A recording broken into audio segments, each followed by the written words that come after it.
Hey guys, and welcome back, or if you're new around here, hi, my name's Georgia, and on my platforms here on the internet, I talk about true crime. I mostly focus on unsolved cases, sometimes I talk about solved cases, sometimes I even talk about a little bit of history as well. Today I want to share a true crime story with you that's been on my list for the longest time, but my list of cases to cover is hundreds of names long and as long as my arm. It is going to take me a long time to get through them all.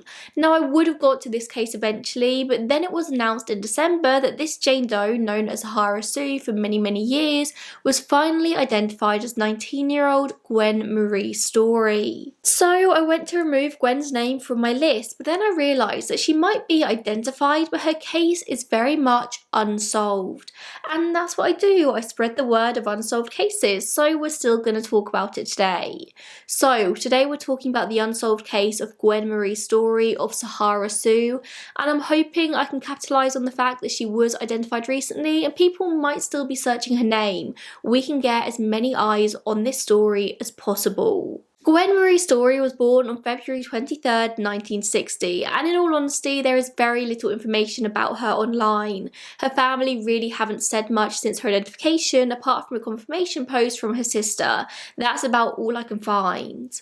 The Las Vegas Metropolitan Police Department, though, has said that Gwen was 19 in 1979 when she left her home in Cincinnati, Ohio with two men. She was apparently going west in search of her biological father in California, and then she was just never heard from again. Her two male friends would return to Cincinnati without her in August 1979, and they told her family they'd left Gwen in the Las Vegas area, but no one ever heard from her again. Now, it's not entirely clear to me if Gwen's family attempted to report her as missing, but there are a multitude of reasons why they may not have done, reasons that we see time and time again. A lot of the time, especially around this era in the 1970s, 1980s, people would go to law enforcement to report loved ones as missing, only to be told that they're adults, they're allowed to disappear if they want to. They didn't have to stay in contact. Other times, families would just assume that their loved ones had gone off to start a new life somewhere else, in a time when communication wasn't necessarily as instant as it is nowadays. Some families were definitely a lot closer than others, and somebody just disappearing would be this massive red flag, something worthy of being reported as missing. For others, it just wouldn't be an issue. People in this time would travel, you'd hear from them for the first month very often, then it would be every 3 months, then every 6, and then when they stopped contacting you, that's just the new normal. You don't want to disturb them, and you certainly don't think they've gone missing. But let's get back to Gwen specifically. So her body was discovered by a man in Las Vegas walking through a field in the area of Sahara Avenue and Las Vegas Boulevard on the 14th of August 1979.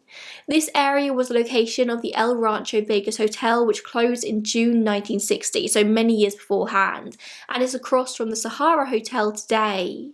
Gwen was found lying face down. She was obviously dead with multiple stab wounds to the abdomen, which autopsy would later confirm to be the cause of death. It was estimated that she died just 3 to 4 hours before she was found, maybe as many as 24 hours beforehand, but 3 to 4 was much more likely. This was undeniably a homicide. At the time she was found in that car park, Gwen didn't have any identification on her, so she became known as a Jane Doe.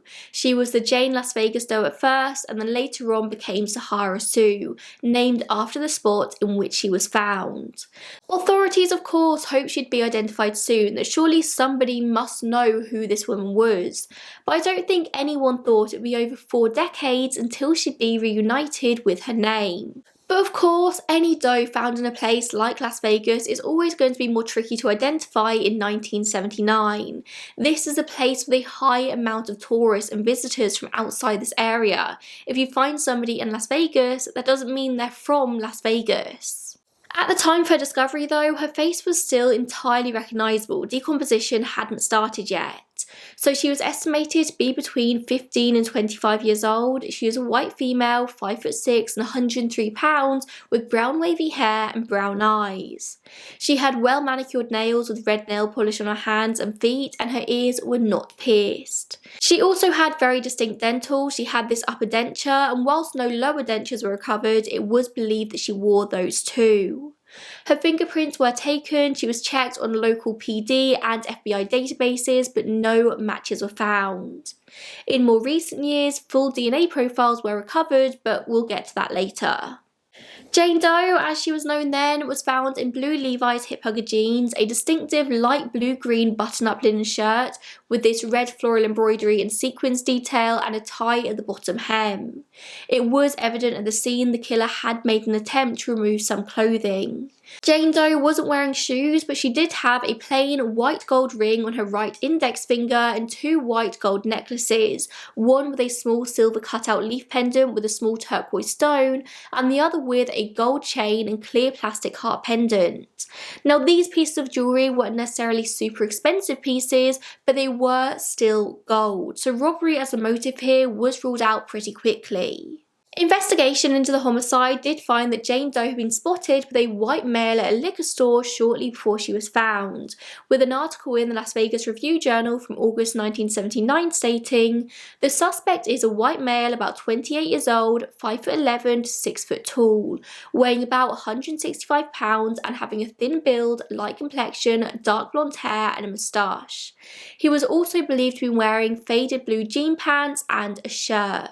Cold case investigator Terry Miller has told 8 News Now since Gwen's identification, a store clerk described the man as being about 6 feet tall with a thin build and a moustache that was a different colour than the rest of his hair.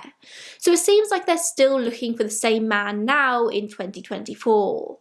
But other than that lead, they hit a dead end quite quickly, and Jane Doe's case was transferred to the Las Vegas Homicide Cold Case Unit, with whom it has sat for many, many years. They have made small movements here and there in her case over the years, mostly in 2016, when forensic paleontology, which is the study of pollen and spores, was used on her clothing to try and pinpoint where she spent time before her death.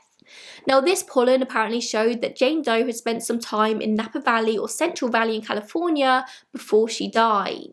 Now we know that Gwen's final destination on her trip was California, which was where she hoped to find her biological father. And Las Vegas very much just seemed to be a stop on the way to California, so nobody's entirely sure if she ever actually made it that far. This is where more information from her male companions would be very useful, but paleontology isn't an exact science. You can find the pollen and experts can make the best guesses, but it's never going to be 100%. So maybe Gwen never did make it to California. Or maybe she did and then backtracked on herself. Maybe she just headed to Vegas for a fun weekend. We don't know. That same year, it was also announced that Jane Doe may have used the name Shauna, and she could have worked a Holiday Inn or motel on Las Vegas Boulevard.